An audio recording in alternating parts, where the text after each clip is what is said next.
Hello everyone. Today we will be discussing an experiment of diffraction at single slit. This is the apparatus for the single slit experiment. Our aim is to study the intensity distribution due to diffraction from single slit and to determine the slit width D. The apparatus we'll be using here is an optical bench, which is 1.5 meter long bench on which all the things are mounted. Helium neon laser, which is a red laser in our case, a rectangular slit of few microns, and a screen on which we'll see the pattern after the diffraction, and a photo cell, which is a detector which converts the light into current, and this current is read in a microammeter. This microammeter has different ranges, so according to our current we adjust it. So let us first see what diffraction is. So the diffraction of light refers to a phenomena that occurs when a light wave encounters an obstacle or opening. It is defined as the bending of waves around the corners of an obstacle or through an aperture into the region of geometrical shadow of the obstacle or aperture. The bending is more pronounced when a wave from a coherent source encounters a slit or aperture that is comparable in size to the wavelength of light. So here we will be seeing that how the diffraction pattern is formed. So this is our slit. This is the monochromatic source. Light from it falls on the lens to make it parallel, and then this parallel beam falls on the slit AB. Now let us say that when a light wave falls on AB, each point of this wave will behave as a fresh source of disturbance and will send waves in all possible direction. So some waves, they interfere here at this point, they go straight and interfere at this point. Here we will get the maximum intensity because they all are meeting constructively. Then some are bending at an angle theta and reaching at this point, and the intensity at this point will be decided on the path difference of the light wave interfering. So depending on the path difference, the light wave may interfere constructively, forming a maxima, or destructively, forming a minima. So we get this type of pattern. This the width of this pattern depends on the distance between the screen and the slit also. So that will decide the width of the central maxima. So here the graph shows the intensity of single slit interference versus position.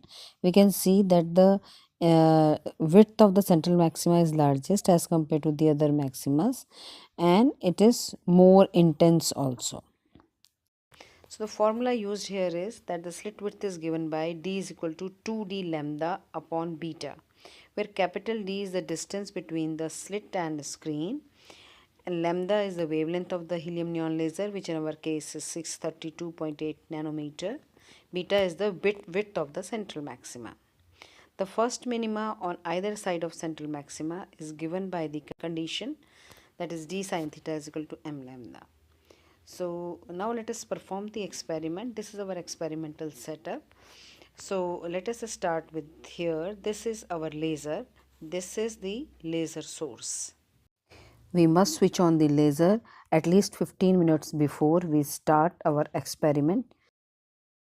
This is the stand for the single slit, and we can put the single slit in this slot like this.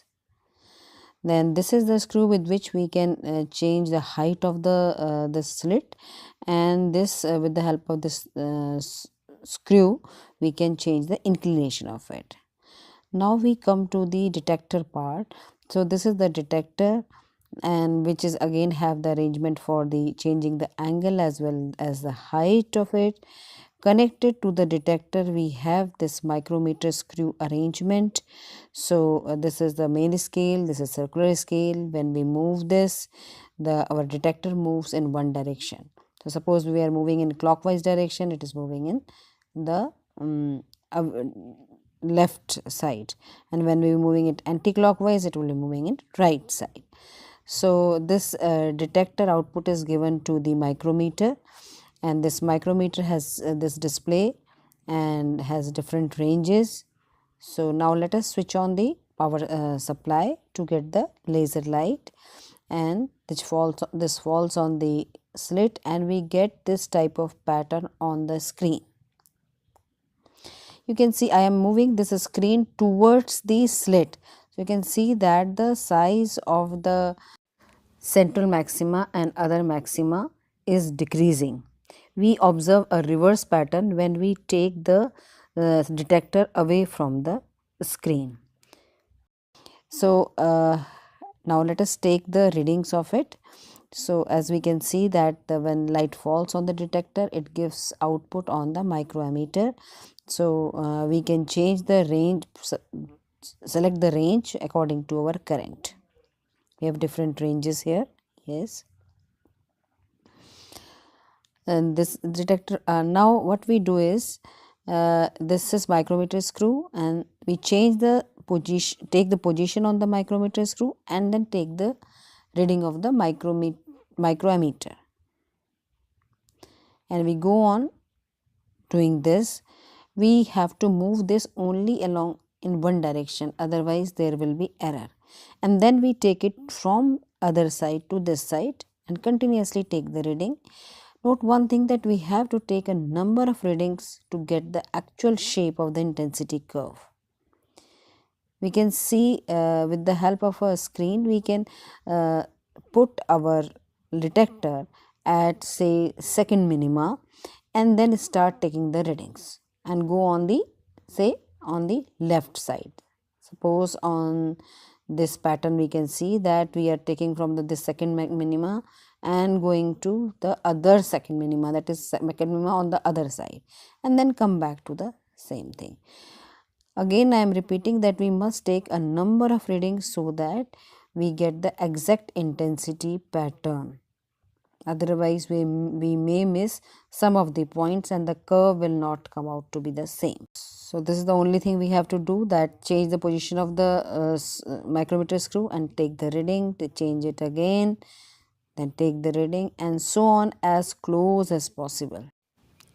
Then plot a graph, intensity versus distance, and note down the distance between the two first minimas on either side of the central maxima. That will decide the width of the central maxima. So this is the micrometer screw in zoom position. We can see that we have one main scale, and this is the circular scale. So we can take the reading as we take in case of screw gauge, that is the reference line, on the reference lines, whatever main scale reading we take, and then whatever division of circular scale matches with this reference line, we take that as the circular scale reading, and then we can multiply the circular scale division with the least count and then add it to the main scale reading. That will give the position of the detector. This type of pattern we observe on the screen. As we can see that this is a central maxima followed by the secondary maximas on either side of it. The intensity of central maxima is maximum, and it goes on decreasing on either side of the central maxima. So this is the width of the central maxima. So here we have the observation table. The wavelength of helium neon laser we have used is 632.8 nanometer. In first column we are noting the position of the detector, and in second the corresponding current in microammeter. So with the help of this set of reading, we plot a graph, intensity versus distance, and with that we measure the distance between the two first minimas on either side of the central maxima to get the width of the central maxima beta. This is the in the second column we have distance between the slit and the screen, and with the help of this beta and d we can find out the width of the slit. The whole procedure can be repeated for other distance between slit and the screen. Here are the results. The intensity distribution due to diffraction at a single slit is of this type. We have central maxima followed by the secondary maximas on either side. width of central maxima is maximum as compared to the other maximas, and the intensity is also higher. Let us see the precautions we have to follow. First of all, the laser beam should not penetrate into the eyes as it may damage the eyes permanently. The photodetector should be as away from the slit as possible so that we get a measurable width of central maxima. The laser should be operated at a constant voltage, and then laser should be started at least 15 minutes before starting the experiment. And finally, the scale of vernier should be rotated slowly and should be moved only in one direction to avoid the backlash error. That's all about the experiments. Thanks for watching. Thank you.